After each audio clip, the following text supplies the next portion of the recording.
Seigneur, on veut te remercier pour Serge qui a encore le désir de nous enseigner.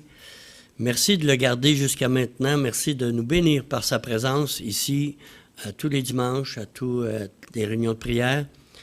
Seigneur, on veut vraiment te rendre grâce et puis l'honorer aussi.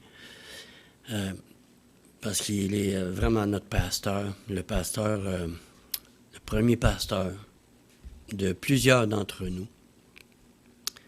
Et puis, Seigneur, instruis-nous par les paroles qui vont sortir de sa bouche. Et puis, Seigneur, que ce soit les tiennes. Alors, bénis Serge, aide-le, Seigneur, à donner ce message jusqu'au bout. Et puis, soutiens-le. Puis, merci pour ta bonté encore envers nous. En Jésus. Amen. Merci.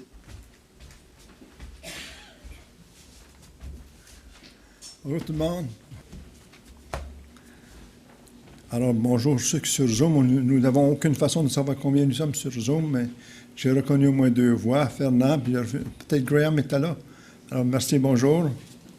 Et vous tous qui sont là, vous êtes là aussi, ici devant moi. Aujourd'hui, c'est moi aussi de nouveau. Ça fait quelques fois que je dis que c'est mon dernier message, mais il y a une pénurie de main-d'œuvre chez nous, alors il faut... J'avais donné mon nom il y a peut-être 2-3 mois pour ce mois ici, pour cette date, puis je voulais respecter ça quand même. Alors, mais il m'a été suggéré de demander peut-être à Jean-Charles de lire les passages bibliques. Alors, je ne suis pas un bon lecteur public, moi, mais je comprends ce que je lis, mais je ne peux pas lire bien. Alors, les passages, Jean-Charles va les lire pour moi. Merci bien. Depuis quelque temps, je réfléchissais à un texte de l'apôtre Paul qui s'adresse à Timothée, l'informant de sa courte durée de temps sur la terre, qui lui restait à vivre. J'avais à cœur de le partager avec vous ici, que j'ai partagé déjà il y a quelques années avec les aînés au GB. Paul a peut-être 30 ans de vie avec le Seigneur, puis dans le ministère qui avait été confié. Alors, le passage que j'ai à cœur, c'est 2 Timothée 4, 7. Je peux le lire, c'est 3 phrases. Lis-le, s'il te plaît. Oui. OK. J'ai combattu le bon combat, j'ai achevé la course, j'ai gardé la foi. Bon. Merci. Alors, j'ai intitulé, c'est ça, les réconforts du disciple de Christ. Nous allons voir 2 réconforts que nous allons voir. Le premier réconfort, c'est une bonne fin de vie. Étant donné que nous sommes assemblés vieillissants, on approche la fin de vie souvent de plusieurs d'entre nous. Un des réconforts, c'est d'avoir une bonne fin de vie. 3 choses que l'apôtre Paul dit ici, d'une importance pour lui ainsi que pour nous tous. Étant donné que le GB est pour l'instant vu comme une assemblée vieillissante, je crois bon de faire des applications, des pratiques en relation avec ce texte. Alors, le premier réconfort, c'est avoir une bonne fin de vie. Dans ça, Paul nous dit que, comme disciple, il dit « J'ai combattu le bon combat ». Nous sommes tous des disciples de Jésus-Christ, des soldats de Jésus-Christ pour combattre le bon combat. Il est question ici du combat chrétien que nous avons tous à combattre. Plus tôt dans l'Épître, Paul parle d'un bon combat, d'un soldat de Jésus-Christ, dans chapitre 2, verset 3. L'image en fait du chrétien est un soldat pour Christ, de Christ et pour Christ. Christ est le commandant. Nous sommes en train de combattre le bon combat de la foi, selon 1 Timothée 6, 12. Que tu sois un jeune croyant ayant été converti à Christ récemment, que tu aies été sauvé un bon nombre d'années, même presque un demi-siècle pour plusieurs, tu demeures un soldat de Jésus-Christ, un combattant de Jésus-Christ. Alors, combattre le bon combat de la foi, nous dit Paul. Paul entend que l'apôtre de Christ avait les mêmes adversaires que nous avons à combattre. Dans ce combat-là, nous avons combattre un adversaire extérieur, c'est le monde. 1 Jean 2, verset 15, 17. Adversaire intérieur, c'est la chair. Nous avons tous à combattre la chair. C'est Galates 5, 17. Et puis, adversaire spirituel, le diable, les démons. 1 Pierre 5, 8, et puis Éphésiens 6, 12. Paul dit avoir combattu le bon combat. Il ne se vante pas ici, il ne dit pas j'ai combattu un bon combat. J'ai combattu le bon combat. C'est le même que le nôtre que nous avons à combattre nous aussi. Combattons-nous tous un bon combat. Toi qui as-tu cessé de combattre contre le monde, la chair et le diable? Je veux dire, combattre victorieusement. Es-tu aussi motivé, autant acharné, autant constant et joyeux dans le combat que tu l'étais au début de ta vie chrétienne? Des fois, au cours de notre vie chrétienne, on peut ralentir, on peut être pas aussi motivé de vivre notre vie. Peux-tu franchement dire, je combats le bon combat de la foi? L'apôtre a le réconfort d'un disciple qui est soldat de Christ parce qu'il a combattu le bon combat jusqu'à la fin de sa vie. J'ai combattu le beau combat, comme dit Tob. Le beau combat, c'est pas un bon combat, c'est un beau combat. Presque à la fin de sa vie, Paul dit une deuxième chose qui est de grande importance. J'ai achevé la course, dit-il au verset 7. Achever la course. Ici, l'image d'un athlète qui est dans une course. Pour l'apôtre, achever la course impliquait deux vérités. La première, c'est courir selon les règles de la course. L'autre, c'est de courir jusqu'à l'arrivée de la course, la fin. Il est question de bien courir dans cette course. Chaque personne née de nouveau est dans la course chrétienne, que tu le veuilles ou non, tu es dans une course. Deuxième chose qu'on peut savoir de cette course chrétienne, bien courir dans la course chrétienne veut dire de bien courir selon les règles que le Seigneur a données pour la course. Il y a des règles à suivre. Puis dans cette course, nous ne sommes pas en compétition les uns avec les autres. Nous ne sommes pas en comparaison même avec l'un les autres. La course chrétienne est contraire à la course du monde, dans laquelle il y a un seul qui gagne un seul prix. Tandis que la course chrétienne, tous et chacun a un prix à gagner, ou à perdre peut-être, sa récompense. 1 Corinthiens 9, 24. Ne savez-vous pas que ceux qui courent dans le stade courent tous, mais qu'un seul remporte le prix? Courez de manière à le remporter. Alors Paul dit, courez de manière à le remporter. Il dit ça aux chrétiens de Corinthe. Mais comment peut-on courir la course sans courir qu'on soit ni en compétition ni en comparaison avec un autre coureur? Comment est-ce qu'on peut se motiver à courir? Alors, 1 Corinthiens 9, 26, 27, s'il te plaît. Moi donc, je cours, non pas comme à l'aventure, je frappe, non comme battant l'air, mais je traite durement mon corps et je le tiens assujetti de peur d'être moi-même rejeté après avoir prêché aux autres. De Philippiens 3, 12, 14. Ce n'est pas que j'ai déjà remporté le prix ou que j'ai déjà atteint la perfection, mais je cours afin de le saisir, puisque moi aussi j'ai été saisi par Jésus-Christ. Frère, je ne pense pas l'avoir saisi, mais je fais une chose, oubliant ce qui est en arrière et me portant vers ce qui est en avant, je cours vers le but pour remporter le prix de la vocation céleste de Dieu en Jésus-Christ. Merci. Même l'apôtre Paul, lui, courait pour remporter le prix. Lui-même avait à courir selon les règles puis aller jusqu'à la fin. La raison qu'on ne sommes pas en compétition un contre l'autre, alors, mais nous sommes de façon que je comprends ça. Je comprends l'enseignement de Dieu de la parole de cet effet. À l'instant de notre salut, Dieu pardonne nos péchés et envoie l'Esprit Saint habiter en nous dans le but de transformer notre personne à l'image de Christ. Tout le monde m'a dit ça, c'est vrai. Deuxième chose, au même moment de notre salut, l'Esprit Saint pourvoit au moins un don spirituel à chacun de nous pour être en mesure de le servir dans son Église par un ministère. Là aussi, on dit que c'est vrai. Donc, au tribunal de Christ, Dieu, l'Église, le tribunal de Dieu, le tribunal de Christ, l'Église entière sera éprouvée sur ces deux choses-là. La première chose, évaluer la vie spirituelle sera faite de façon que chacun sera mis à l'épreuve. Notre vie spirituelle vécue sera évaluée à la vie spirituelle que j'aurais pu vivre. Alors, je le mets personnellement. Ce que je vis maintenant va être comparé à ce que j'aurais pu vivre, soit meilleur ou pire.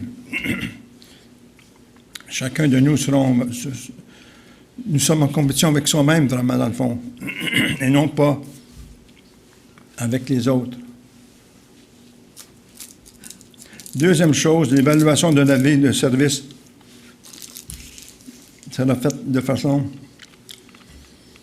où chacun sera mis à l'épreuve. Notre service chrétien sera mis, ce que j'ai vécu comme service à l'Église, sera comparé à la vie de service que j'aurais pu vivre. Alors, je vais juste personnaliser ça ici. La façon dont je cours dans cette course présentement sera comparée à la façon que j'aurais pu courir dans la course. Alors, c'est la même chose pour chacun. On est comparé avec soi-même. Alors, c'est bon, ça l'autre beaucoup de... Moi, je ne suis pas en compétition avec Fernand Saint-Louis puis avec Noël Aubu. On n'est pas en compétition un l'autre.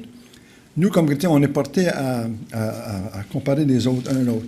Mais Dieu, ma vie, moi, j'ai mon service à faire, comment je compare à moi-même, comment bien je le fais. Et c'est la même chose pour chacun de nous.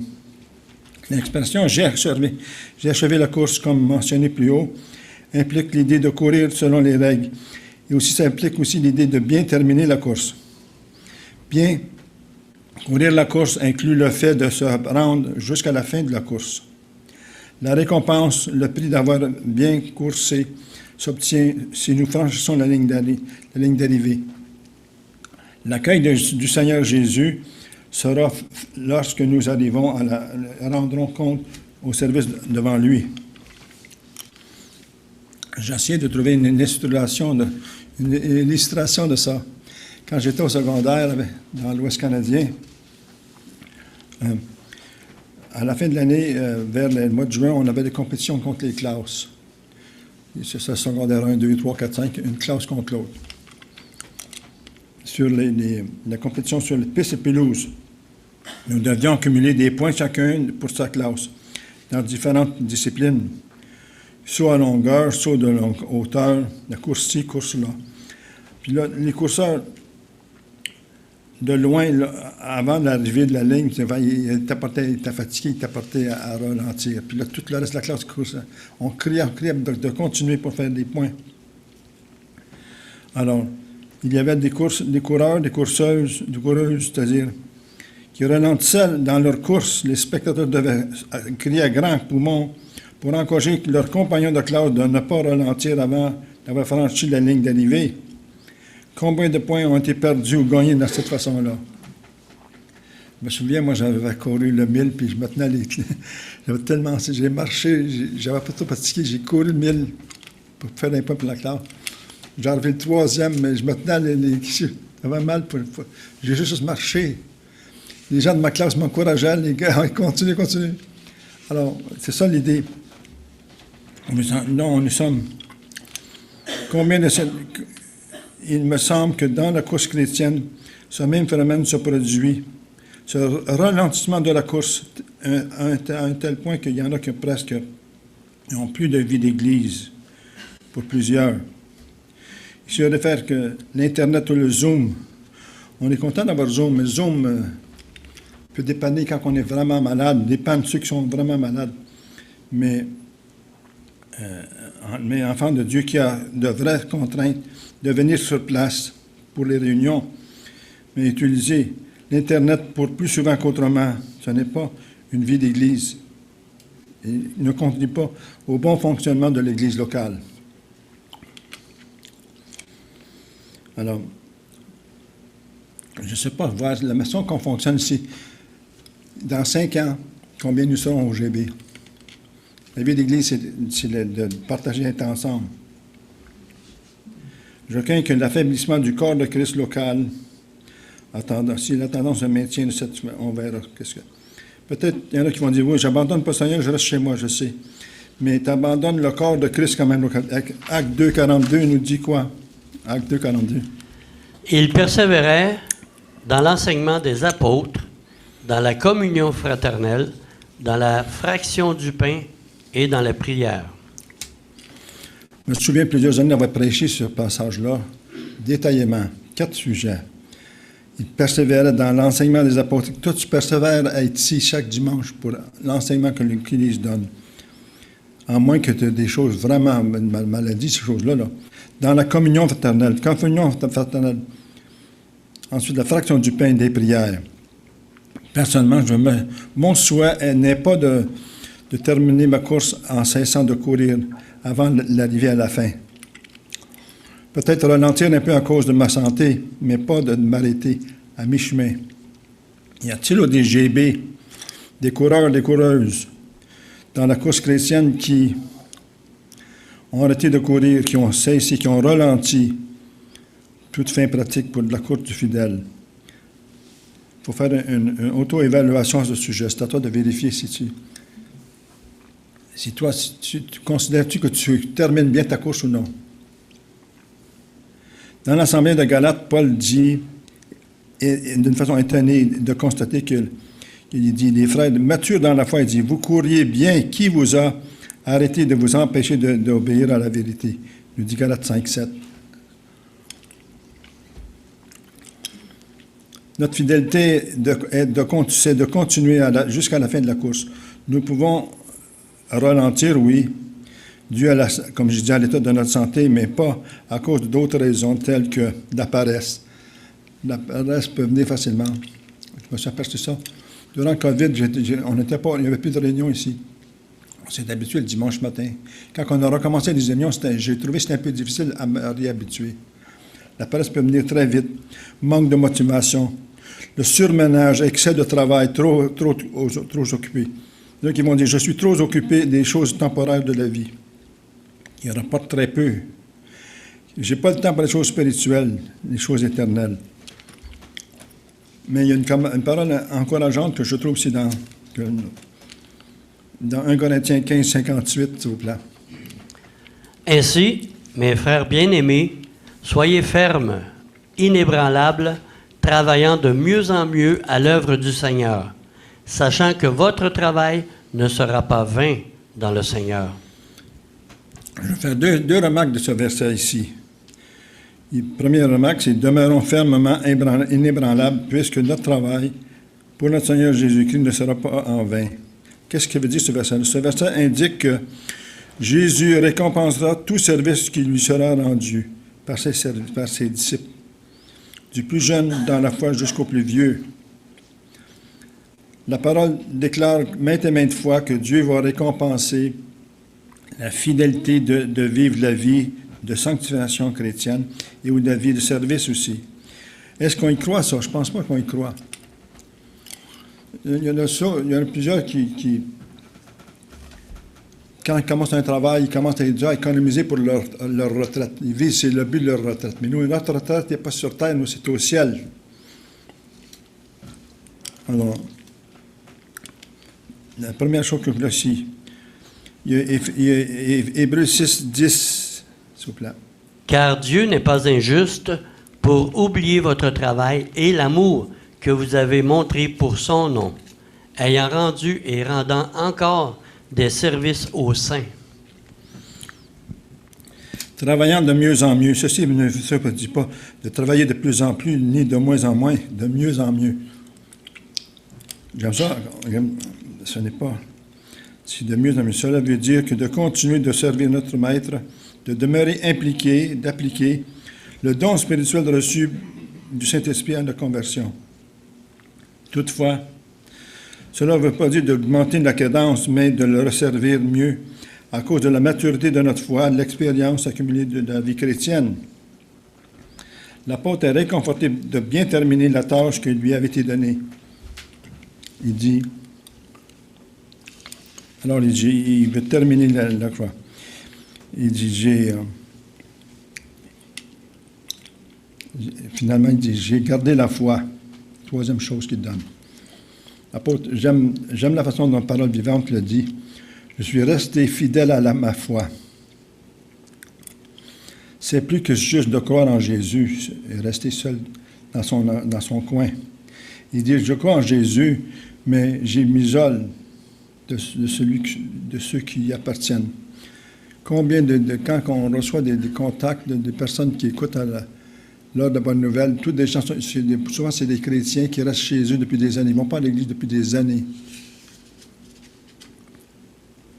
En plus d'avoir une bonne fin de vie, l'apôtre Paul dit, 2 Timothée 4:8.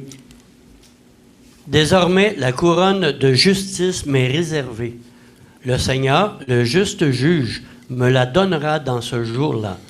Et non seulement à moi, mais encore à tous ceux qui auront aimé son avènement. Alors, Paul continue avec la métaphore de coureur, gagnant la course et recevant la couronne. 1 Timothée 9, 25 lui ajoute,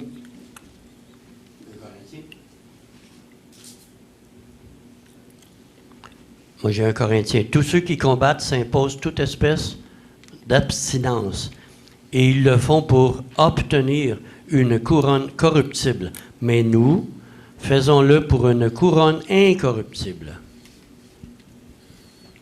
Alors, l'apôtre Paul dit, deuxième chose de réconfort du disciple de Christ, c'est de courir dans le futur après. Un bon futur après la vie. On veut bien terminer la course sur terre ici, mais on veut, après la vie, qu'est-ce qui arrive?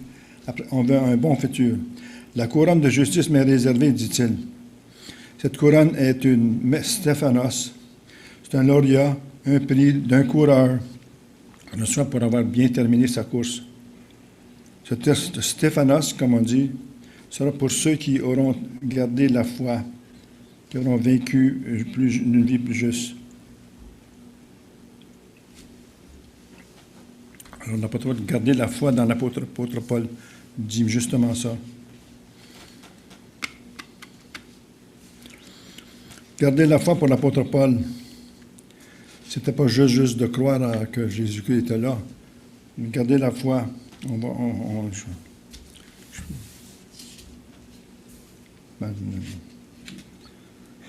bon futur pour la vie. La couronne de justice, il dit, est couronnée.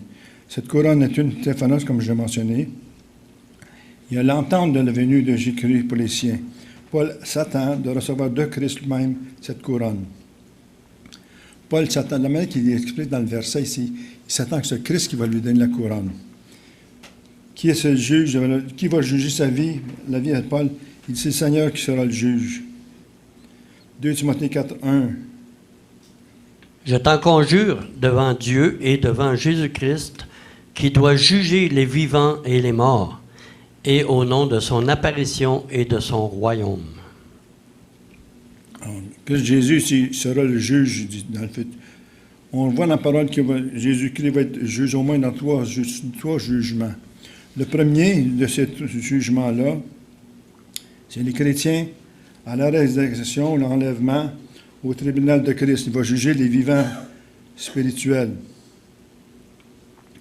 Juger dans le sens ici d'évaluer, comme j'ai dit tout à l'heure, pour le gain ou la perte de récompense, et non pas pour la condamnation. Deuxième jugement dont Jésus-Christ va avoir lieu, c'est les individus des nations après la tribulation, comme on dit dans Matthieu 25.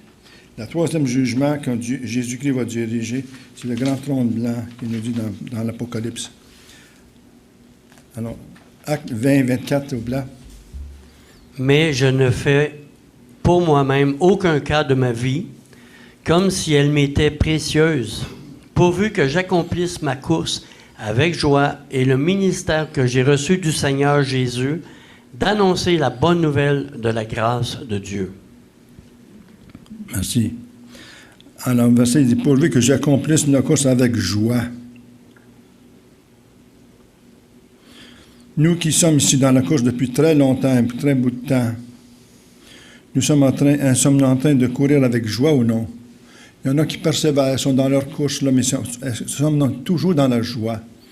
La joie, je pense, c'est une des qualités de la vie chrétienne qu'on doit démontrer le plus. Courir la course chrétienne sans trop de joie. Je m'adresse ici plus particulièrement aux retraités du GB, à l'Église vieillissante. Nous avons tous nos bobos. C'est une expression québécoise, c'est tamalou. On se rend compte, les vieux, ils se rendent compte, tamalou. On parle de nos tomalou. Alors, les âgés savent ça, hein, vous comprenez ça. Alors, nous ne doivent pas, nos tomalou ne doivent pas envahir notre âme et enlever la joie du Seigneur. Si on laisse nos tomalou, ça peut nous enlever la joie du Seigneur, ça sert. Alors, nous ne laissons pas nos difficultés réduites, les choses contraintes de notre vie et les moments d'isolement inonder nos attitudes pour s'apitoyer sur notre sort. Cela donne toute la gamme d'émotions de fluctuer vers le négatif. Romains 14, 17 dit « Car le royaume de Dieu, ce n'est pas le manger ou le boire, mais la justice, la paix et la joie par le Saint-Esprit. » Merci. Alors, que nous soyons dans la vingtaine, cinquantaine ou 70e, puis il y en a dans les 85e, ou je ne sais pas trop quoi, bien, Romains 14, 17 ne change pas au cours des années.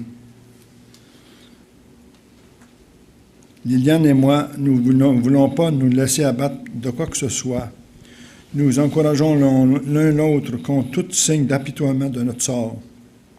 Je suis très reconnaissant envers le Seigneur que Liliane et moi pouvons discuter, parler des étapes nous sommes en train de vivre. Il est important d'accepter les contraintes ainsi que les joies de chaque étape de notre vie. On a vécu notre adolescence ensemble, on a vécu notre jeunesse, jeune adulte, là, notre vieillesse. C'est ça, des étapes. Chaque étape, il y a des difficultés, chaque étape, il y a des joies. Il y a des joies de vieillesse aussi. Les 3 choses importantes, ultimes, qui décrivent une bonne fin de vie, c'est « J'ai combattu le bon combat, j'ai achevé la course et j'ai gardé la foi. » Garder la foi.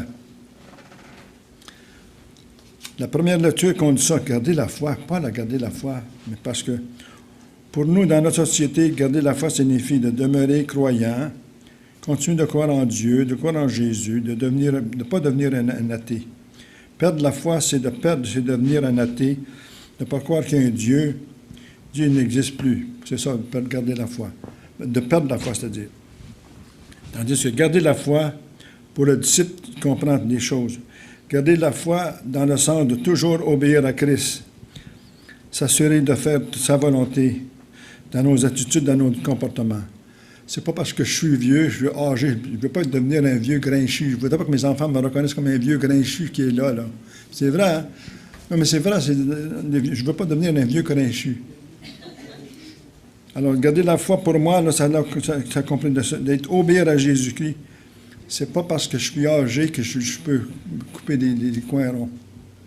Garder la foi dans le sens d'être en état de transmettre la parole de Christ. De témoigner, même de conduire quelqu'un au Seigneur.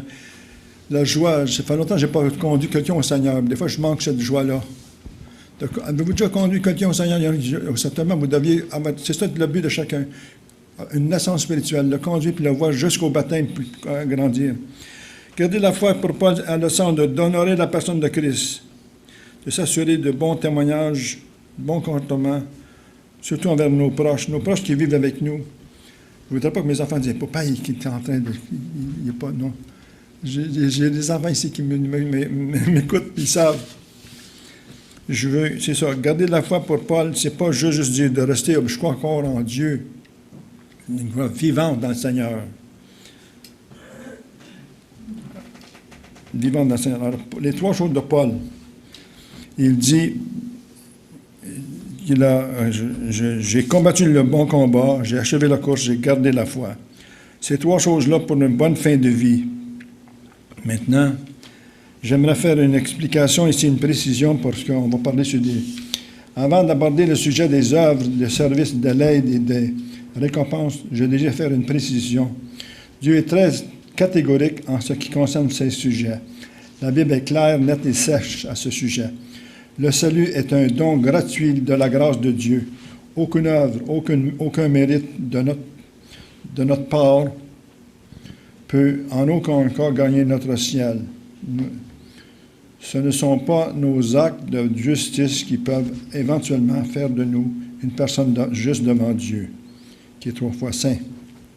aucune accumulation au cours de notre vie ici, des années de vie, de ce que nous appelons nos bonnes œuvres peut racheter notre âme. J'aimerais lire 2 textes ici. Il y en a plusieurs, je vais l'embarras du choix, je vais en choisir 2. Le premier texte est Ésaïe 64, 5. Nous sommes tous comme des impurs, et toute notre justice est comme un vêtement souillé. Nous sommes tous flétris comme une feuille, et nos crimes nous emportent comme le vent. Bon.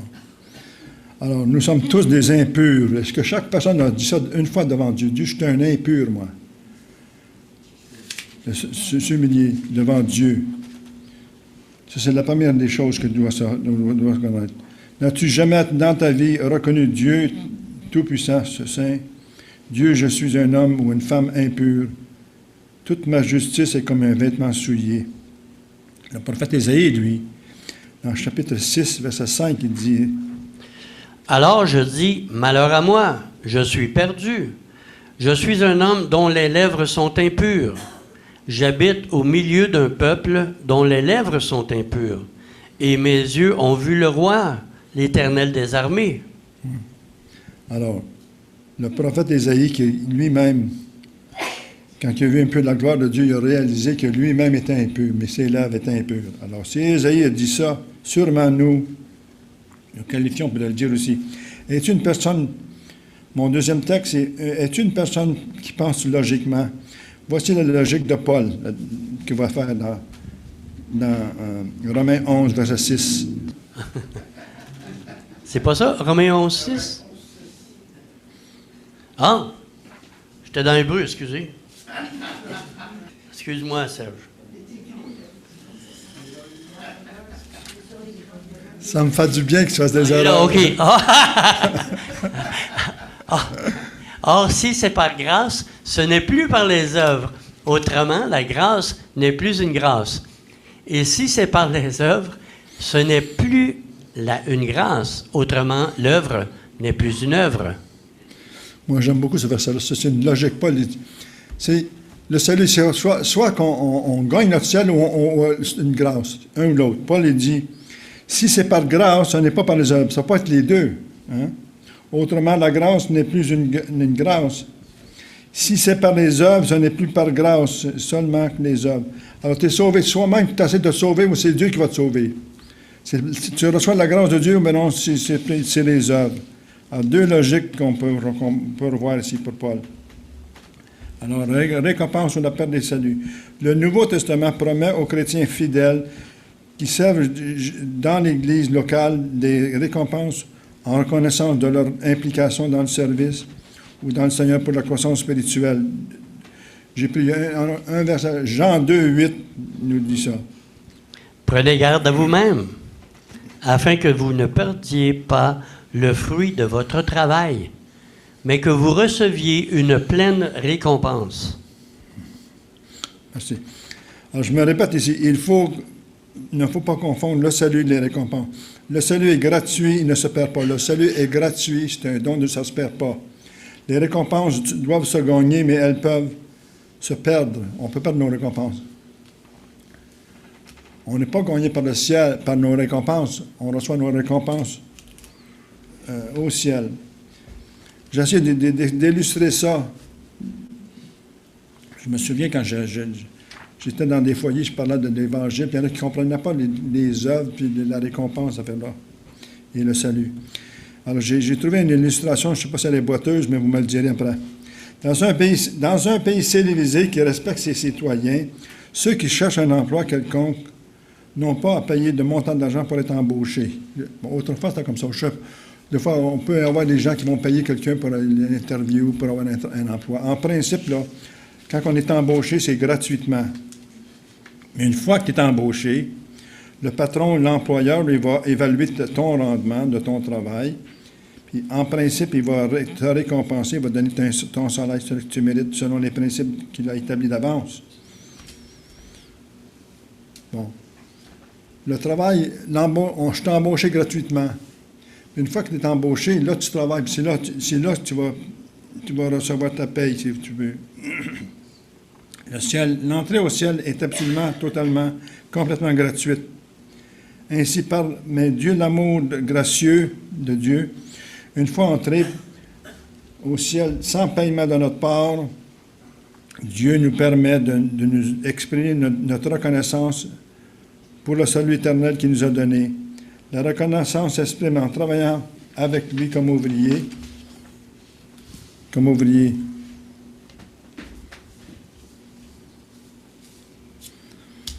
Alors, la première question avait été tout à l'heure,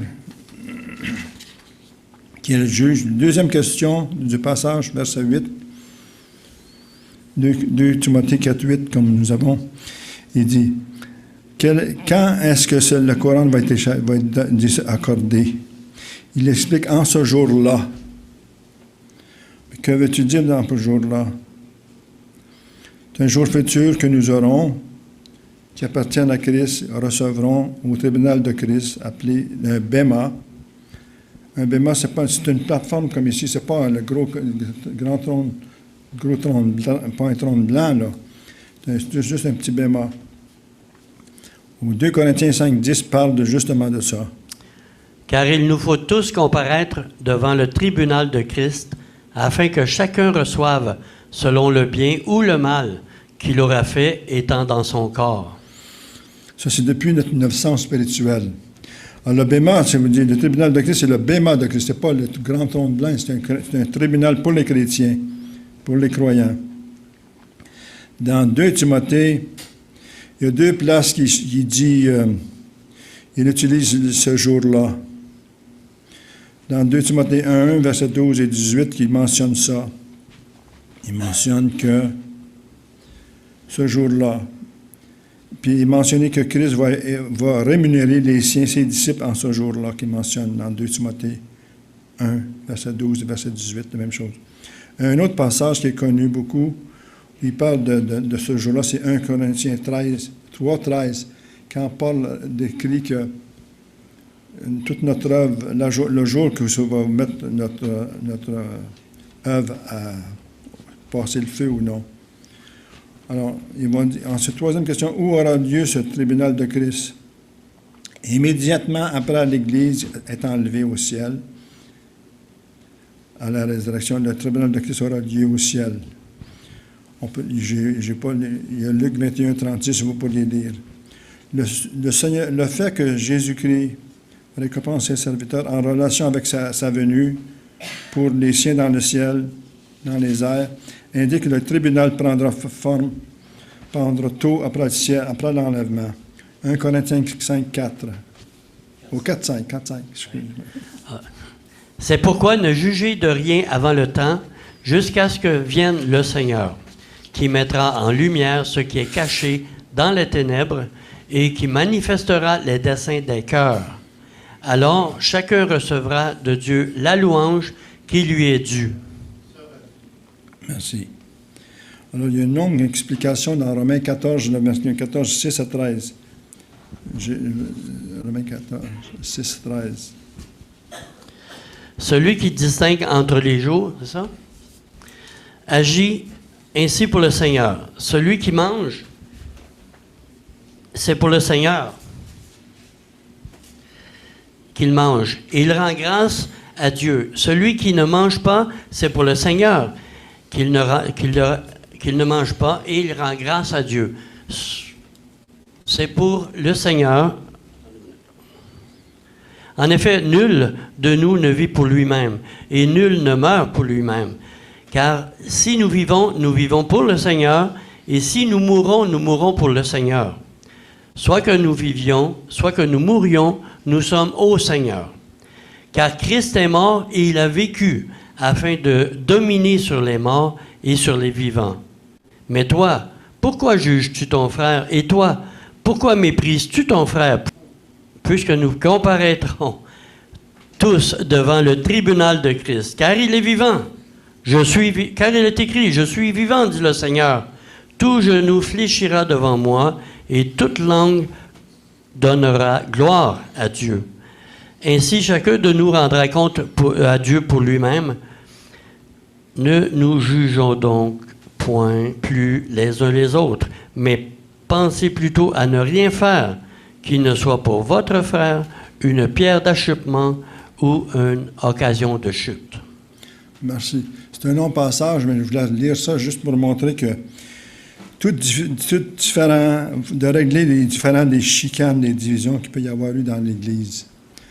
Ceux qui on croit que le Seigneur va venir, mais c'est ça, Paul explique qu'il y avait des problèmes en Romain, dans l'Église de Rome, les Juifs contre les non-Juifs, là, puis il y avait des chicanes de ça. Et puis, il leur dit que de régler ça avant que la venue du Seigneur, il faut le régler ça. Nous, c'est la même chose pour nous. Est-ce que tu as une chicane, un malentendu entre un frère et une sœur ici à l'Assemblée, quelque chose, tu as un malaise? Alors, va corriger ça avant que le Seigneur vienne. Alors, parce que Dieu il dit qu'il va juger ça, même entre chrétiens, il va corriger. Mais ça peut être toi, même ton épouse, je ne sais pas moi, des choses comme ça. Alors, c'est juste un encouragement ici de vraiment régler toutes choses avant que le Seigneur vienne. Alors, mon deuxième point ici, Paul s'attendait à recevoir une couronne, mais aussi il s'attend que nous recevrons une couronne. C'est, regardez comment il dit ça au verset 4-8. Désormais, la couronne de justice m'est réservée. Le Seigneur, le juste juge, me la donnera dans ce jour-là. Et non seulement à moi, mais encore à tous ceux qui auront aimé son avènement. Alors, Paul, il est gentil ici, mais il n'est pas juste gentil, c'est parce qu'il donne une doctrine. Lui, Paul, il dit, Jésus-Christ va lui donner une couronne s'il est fidèle. Il dit la même chose pour nous tous les chrétiens. Il dit pas juste pour lui la couronne. Alors, si nous avons été fidèles, et pour ceux qui attendent la venue du Seigneur Jésus-Christ, alors, nous recevrons une couronne. À quel moment est-il précisé dans le texte? Il dit à son avènement. Nous recevons une couronne à son avènement, qu'il dit. Bon, l'avènement, dans l'original, c'est épiphanie, dans l'épiphanie de Jésus. En français comme en anglais, l'épiphanie a plusieurs significations. Ça veut dire éclat. Des fois, ça pourrait dire manifestation, apparition visible, la venue. Paul est le seul qui utilise ce mot, puis le fait 6 fois. Alors, chaque fois, j'ai 2 Thessaloniciens 2:8. Dans le contexte, il dit que l'épiphanie, son avènement, c'est le retour de Christ sur terre. C'est la même chose dans 1 Timothée 6,14. Il parle de son avènement, qui est épiphanie. Là, ça va être au tribunal de Christ. Une autre occasion, il parle de la même chose. Dans le contexte de la venue, quand il parle de la venue de Christ, épiphanie, il appelle quand que Jésus-Christ est né sur terre, il appelle ça son épiphanie même. Tout le contexte, il y a 6 fois qu'il dit ça. Donc, le mot épiphanie a une signification générale et non pas technique. C'est le contexte dans lequel se trouve ce mot qui détermine sa signification. Parfois, le contenu du contexte n'est pas aussi clair qu'on souhaiterait. Alors, j'aimerais presque terminer ici avec une paraphrase du verset 8. Au ciel, une couronne m'attend que le Seigneur, le juste juge, me donnera un jour de la rencontre, lors de sa venue pour les siens.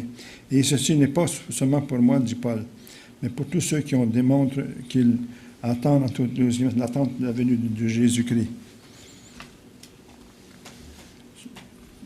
Une remarque sur la vie de Paul, lui, il termine sa vie ici comptant beaucoup sur la venue de Christ dans les airs pour son Église. Mais contrairement à de nombreux chrétiens de son temps, peut-être, Paul, il le sert en attendant. Il dit, je le servir en attendant. Il y a une remarque pour nous, comme pour ma vie, moi, ou pour nous chrétiens d'aujourd'hui. Pour moi, même, je ne veux pas un christianisme pantouflard. Je ne veux pas être un christianisme pantouflard, rester chez moi, mais voudrais avoir que vivre ma vie, même si je dois rester à la maison, avoir un système de prière pour l'Église, d'être impliqué dans l'Église. Alors, en terminant, Paul il dit, j'ai combattu le bon combat, j'ai achevé la course et j'ai gardé la foi. Ça, c'est pour la bonne fin de vie pour nous tous. Alors, frères, sœurs, ces 3 choses d'ultime importance dans la vie de Paul et sont dans la vie de chacun de nous aujourd'hui qui entendent ma voix. Sont-elles des réalités dans ta vie, par exemple, ces 3 choses-là? Vous m'avez sûrement entendu dire souvent qu'il vaut mieux, attendez. Il est important de bien commencer dans la vie, mais il est plus important de bien terminer la vie. Je me base sur Ecclésiaste 7, 8 qui dit « Vaut mieux la fin d'une chose que son commencement ». Alors, la deuxième réconfort de Paul, c'est un bon futur après la vie. Il anticipe de recevoir une couronne, puis il anticipe aussi pour nous de recevoir une couronne. Alors,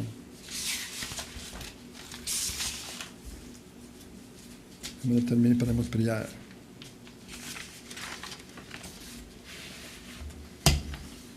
Oui, Père, je veux te remercier que ce passage m'a beaucoup encouragé. J'ai voulu le partager avec mes frères et sœurs, savoir que nous sommes, même si nous vieillissons dans notre foi, dans notre vie, notre foi de garder jeune. Alors, Seigneur, je pense à mes frères et sœurs qui sont malades, peut-être qui sont moins en forme qu'ils étaient, mais qui gardent la joie dans leur service, dans la joie dans te servir, dans l'attente. Et Dieu, que tu donnes vraiment les vraies raisons de pourquoi nous devons venir à l'Église ici pour être fidèles à toi, être fidèles jusqu'à le bout, de terminer notre course comme il faut et d'être, Seigneur, joyeux en faisant ça. Je prie pour ceux qui sont plus jeunes dans la foi, Seigneur, de nous aider, d'être motivés alentour, de nous aider, Seigneur, à maintenir le cap, comme on dit, pour être comme Paul, de bien être réconforté dans cette vie, à la fin de bien terminer notre vie et avoir une récompense future. Nous prions ces choses dans le nom de notre Sauveur Jésus. Amen.